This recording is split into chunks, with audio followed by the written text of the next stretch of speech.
Bonjour Laurence Quichot Bonjour. et bienvenue sur la chaîne de l'IFNAT, l'Institut français de naturopathie. Vous êtes acupunctrice Oui, c'est ça, exactement. et aujourd'hui nous allons parler donc de l'acupuncture de manière un peu générale, mais plus spécifiquement de l'action que l'acupuncture peut avoir sur les tendinites, c'est ça?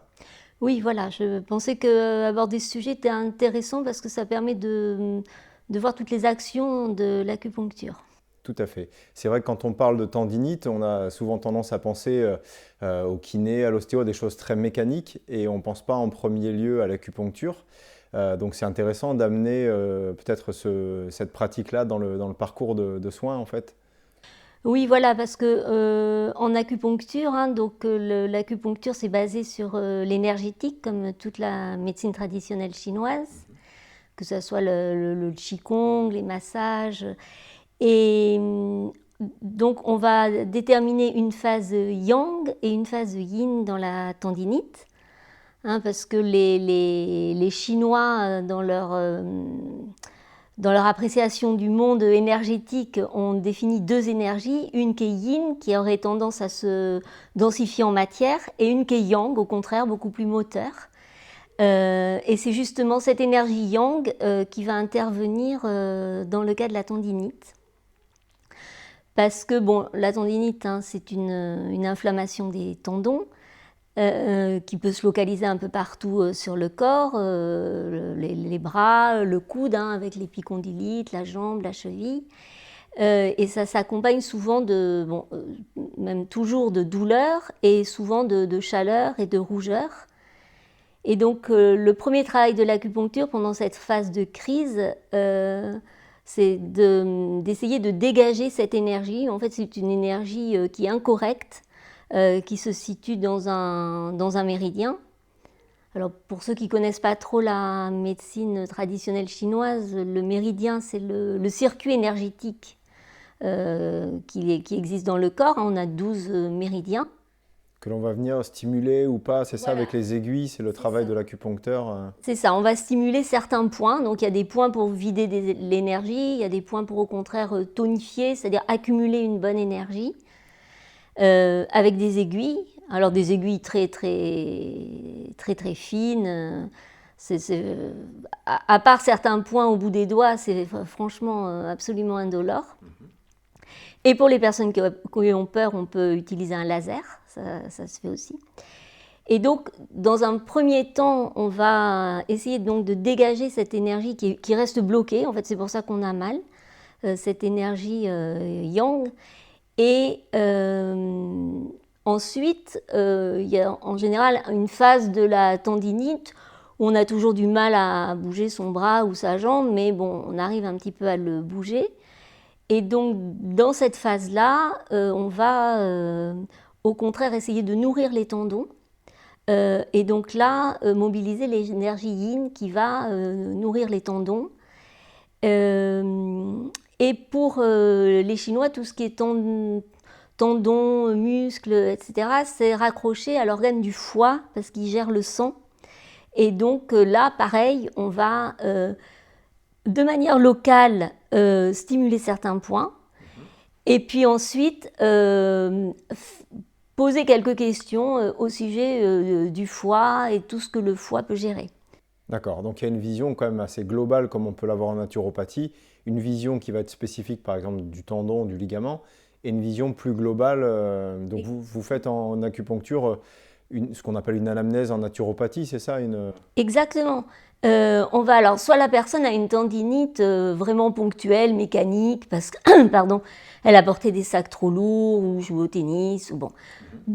Donc là, en général, on va traiter de manière locale.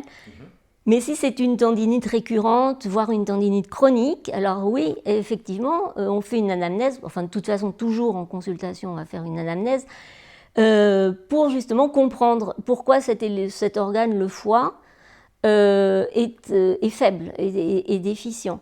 D'accord. Et donc on a vu qu'on allait agir sur le côté yin et sur le côté yang également.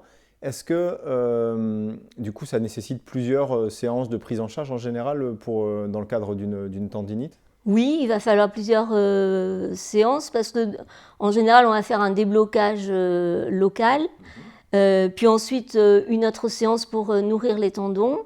Et bon, après, voilà, soit c'est une tendinite chronique ou récurrente. Donc là, quelquefois, il faut aller un petit peu plus loin. Ça peut prendre plusieurs séances qui sont espacées de 3 semaines, 1 mois. Ouais, quand le problème est plus profond, plus chronique, avoir un suivi, j'imagine, un peu différent. Voilà, c'est ça, exactement, parce que quelquefois on s'aperçoit que le foie est faible, parce que vous avez des reins faibles, donc il va falloir agir sur différents points. Donc ça peut être la fatigue, donc là il va falloir essayer de rebooster la personne, la redynamiser. Ça peut être aussi des problèmes plus digestifs. Ça peut être la rate, les Chinois ont des visions très imagées, mais c'est la rate qui va attaquer le foie. Donc à ce moment-là, oui, il va y avoir de l'acupuncture, mais il va y avoir aussi de la diététique, peut-être de la naturopathie. C'est une vision de l'homme très, très globale. Ouais, très holistique. Oui. Ce qui est intéressant, c'est que, voilà, une fois de plus, là, on a une vision un peu différenciante. C'est très intéressant de vous recevoir aujourd'hui parce que, comme je disais en introduction, on n'a pas l'habitude d'aller chercher l'acupuncture sur des problèmes de tendinite. Et Dieu sait, moi, je m'occupe de sportifs et c'est quelque chose qui est récurrent chez les sportifs et les non-sportifs.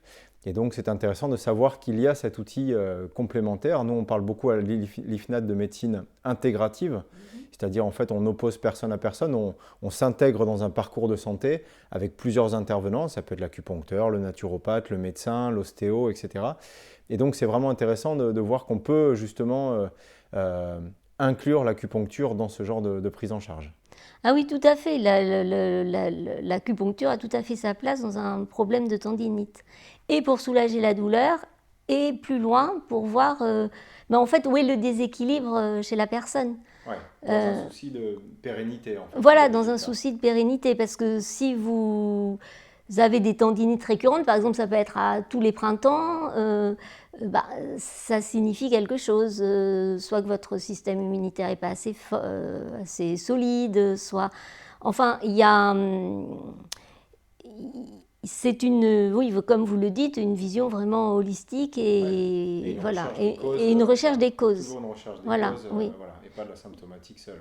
Non, la symptomatique, c'est vraiment pour enlever la douleur au départ, parce qu'en général, voilà, c'est pas très agréable d'avoir mal.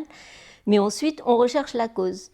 Donc ça peut être, voilà, comme je le disais tout à l'heure, ça peut être les reins, ça peut être le foie, ça peut être la rate.